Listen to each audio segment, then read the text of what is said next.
Have you ever found yourself, trying to explain something deeply personal, a truth that felt just absolutely real to you, but the words, they just didn't come out in the way others expected? Or maybe you did tell your story only to be met with, well, confusion, or maybe even worse, outright disbelief. Yeah. Today, we're embarking on a really profound deep dive. We're looking into When the Script Won't Come, Autistic GLP Vulnerability and the Machinery of Disbelief. It's by Jaime Hoerricks, PhD.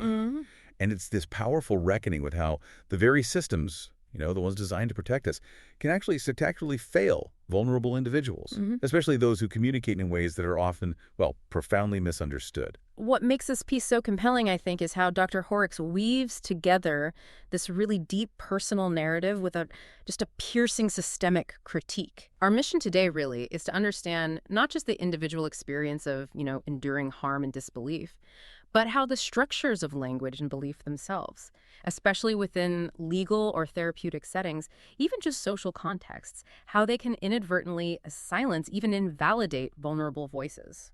So we're going to explore how these critical scripts get missed. Exactly. And the profound cost of that oversight and what it truly means to try and reclaim your own voice, your own truth, when the world just isn't built to hear it in the way you express it. It raises a really important question for all of us, I think. What happens when your truth arrives in a form the system simply isn't equipped to recognize or accept? Okay, so to really grasp the heart of this deep dive, we first need to understand a core concept. Gestalt Language Processing, or GLP. Now, for many of us, language acquisition is, step by step. It's analytical. We learn words, then combine them, build meaning piece by piece. But what exactly is GLP? How does this fundamentally different approach shape someone's whole experience of communicating and navigating the world? Well, for individuals who process language as gestalts, it means they learn in these chunks or wholes. Chunks. Yeah, think of it not like building a wall brick by brick, but more like absorbing entire prefabricated sections. These could be whole phrases, maybe lines from a favorite movie, a jingle they heard, or even just the specific cadence of an adult sigh, Wow, cool. These gestalts arrive intact, they're stored as a complete unit, and then they're recalled and used when a similar situation or, crucially, a similar emotion arises. So echolalia fits in here. Yeah. Because that often gets dismissed. Exactly. Echolalia, which so often gets dismissed as just meaningless repetition, is actually a key, very functional method for GLPs to gather these larger building blocks of language. And what's crucial to understand is that these individuals might then, sometimes years later, break apart and reassemble these gestalts into new original meaning. So they're not just stuck repeating. Not at all. Dr. Hoerricks describes these initial scripts as scaffolds for communication. They allow access when the ground feels unstable.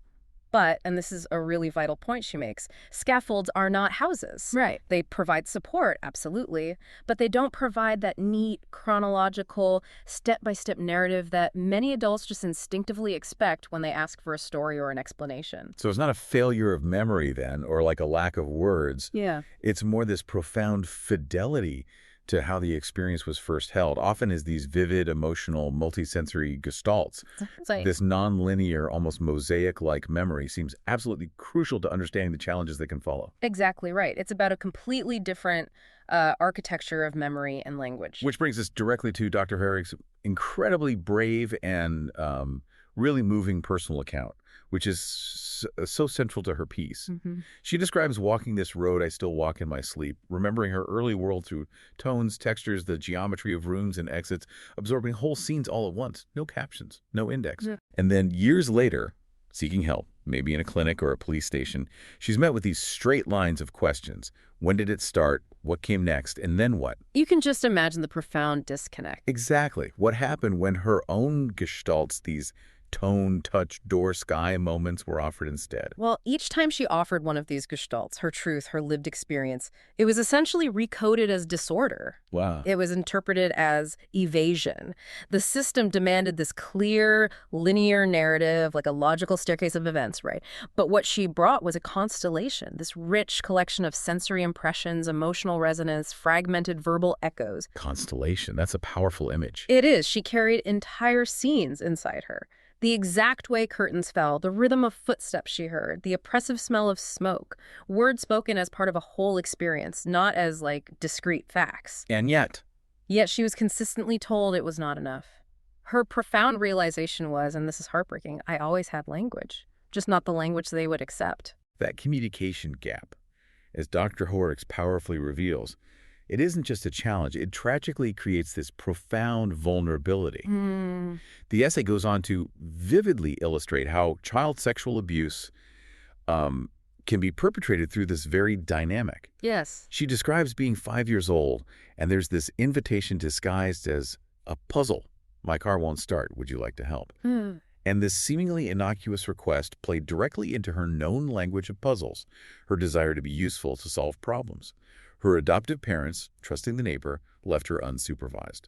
And what she understood as play, it tragically became compliance. Right. And her right echoes, saying, I helped, it was fun, when asked about her day at home meant no one thought to ask what else had happened. Because her answers fit the expected script of a child's interaction. Exactly. The simplicity of her GLP-informed answers was just misinterpreted as innocence, when it was actually a direct reflection of her unique language processing.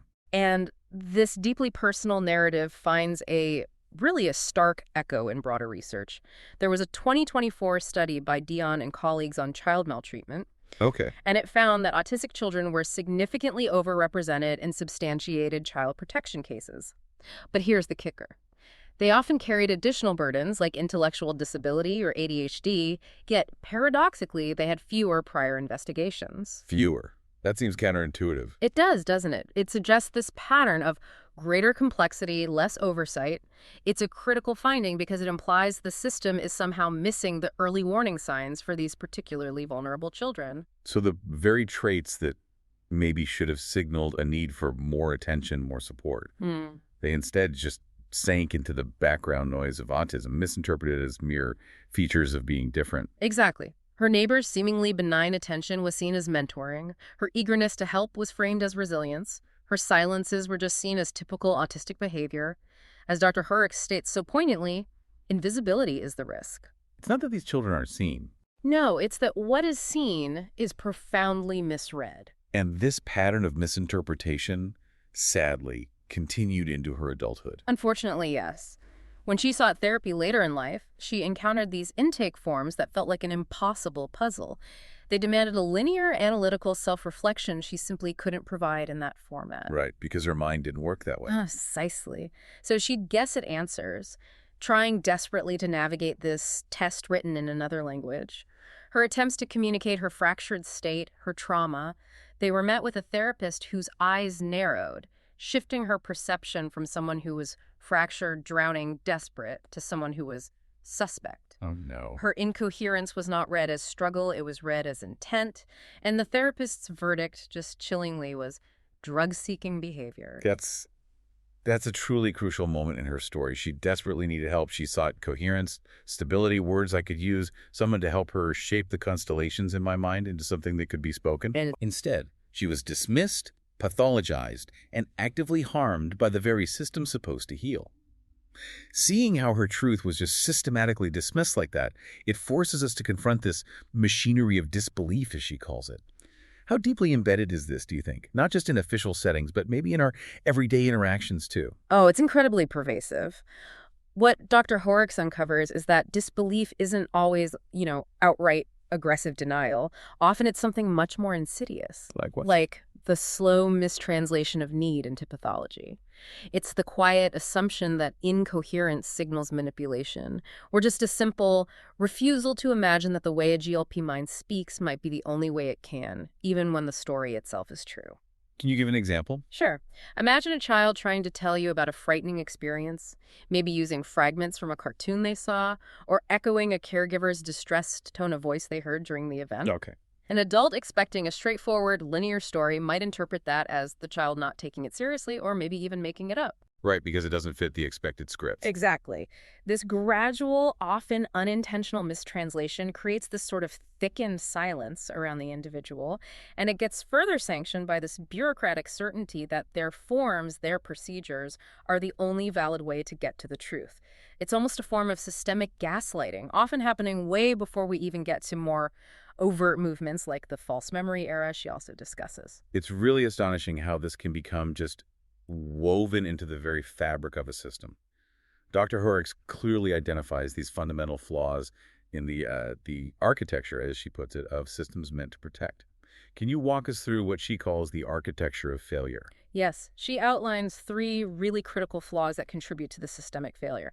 First, there's what she calls a chronology-first approach to truth, or chronology-first epistemology. Okay, chronology first. Yeah, this is the system's deeply ingrained expectation that any true story must unfold like a neat timeline event. A happened, then B, then C in precise order. Which isn't how GLPs experience things. Not necessarily, no. For GLPs, time isn't always a straight, linear path. It's what Dr. Hoerricks describes as teleological, which means moments are held as these vivid, emotionally charged wholes, significant more for their purpose or their impact than their exact place in a sequence. Like those snapshots versus a film reel you mentioned. Exactly like that. Imagine a collection of powerful snapshots conveying emotion and meaning rather than that continuous film.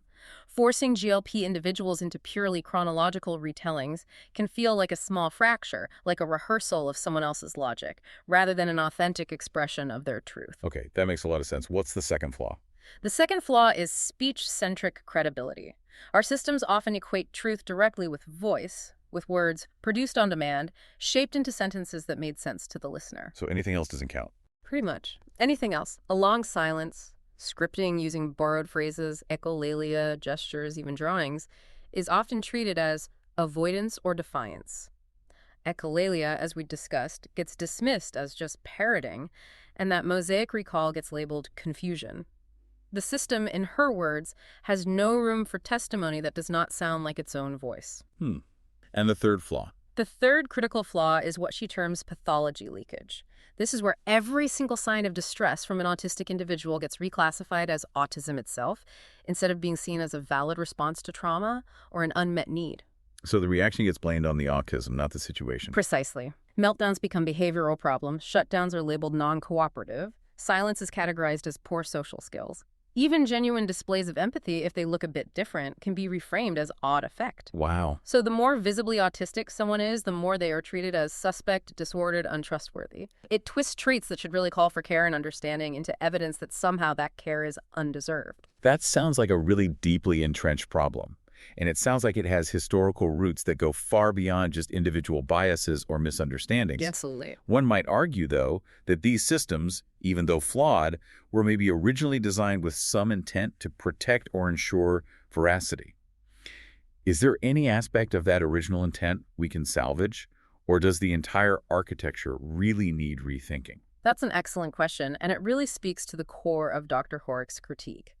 While the intent might have been at some level protective, it's the fundamental design that's so problematic. Right. This foundational design, she critically argues, is rooted in historical frameworks she describes using the term colonial whiteness, which, in her analysis, have historically privileged linear time, speech-first truth, and often led to pathologizing difference. So this goes way back. Its intellectual origins, she notes, trace back even to figures like Freud and his retraction of the seduction theory in the late 19th century.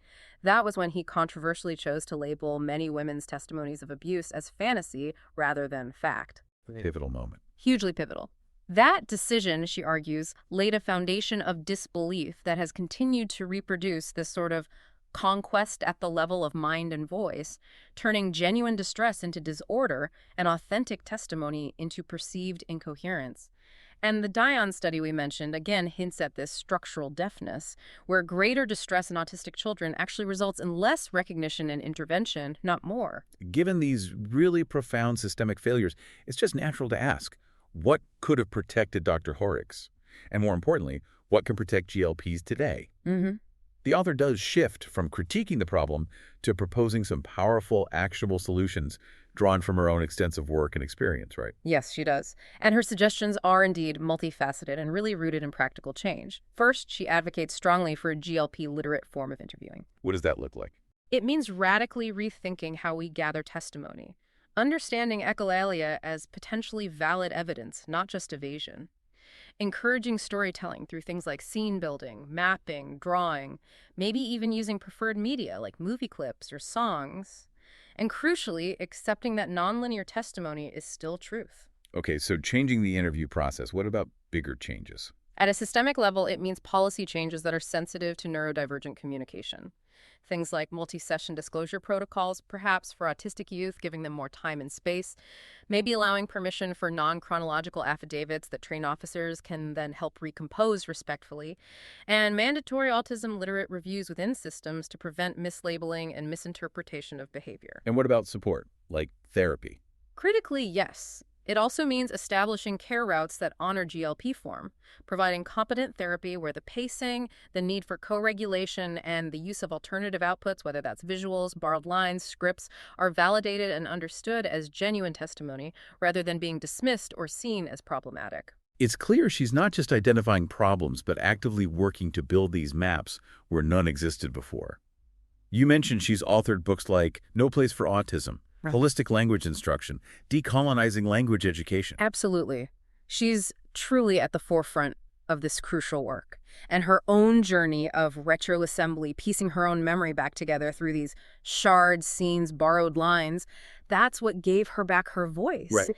She found a profound coherence, as she puts it, not the kind the therapist demanded, but coherence enough for me. That's powerful. And she emphasizes that the real cost of the abuse wasn't just the initial harm itself, but the decades of silence that followed, the inability to trust her own recall, and the systemic disbelief that just compounded her trauma over and over again. Which brings us to a broader societal issue she touches on. Yes. Taking that broader look, the author also brings in the false memory movement from the 80s and 90s, which she describes pretty bluntly as systemic gaslighting on an industrial scale. Precisely. And that movement essentially weaponized disbelief as science, didn't it? It dismissed fragmented or reasonable testimony, often from trauma survivors, as pure invention or suggestion. And for GLPs. For GLPs, whose very communication style inherently involves borrowing and scripting, this was particularly lethal, as she puts it. It reframed their authentic survival mechanisms, their way of making sense of things, as delusion. And who did that serve? Well, as she rightly points out, it ultimately served powerful men and families who needed protection from accountability. So reclaiming the script, then, isn't just a personal act of healing, it's a profound form of collective resistance. It requires a fundamental change in the very language rules of our institutions and really our society as a whole. Wow. This deep dive has really shown us how the very architecture of our systems can end up perpetuating harm when they fail to understand and validate diverse forms of communication.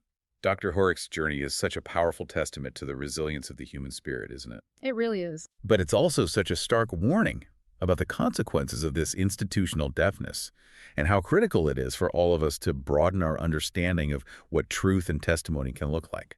And to connect this to the wider implications, the author's final thoughts are incredibly profound, I think. She warns that, particularly for GLPs, for autistics, for queer and trans folk, for anyone with abuse histories, the system often still mistranslates our scripts, misfiles our pain, mistakes our truth for fantasy. Still happening now? Yes, and she makes it explicitly clear that we cannot wait for institutions to understand us before we start the work of healing and protection ourselves. So what does this all mean for you, our listener, listening right now? It means that in a world where systems are often just not designed to hear certain truths, the most vital safeguard, well, it isn't found in some top-down mandate or policy change alone. Right. It's found elsewhere, much closer to home. It's about community. Precisely. It's about building supports that aren't conditional on compliance or fitting into neat, linear narratives. It's about holding space for each other's testimonies, in whatever form they arrive. Fragments, echoes, mosaics, silences. Accepting the constellations. Exactly. It's care, freely given, co-created, rooted in recognition rather than erasure.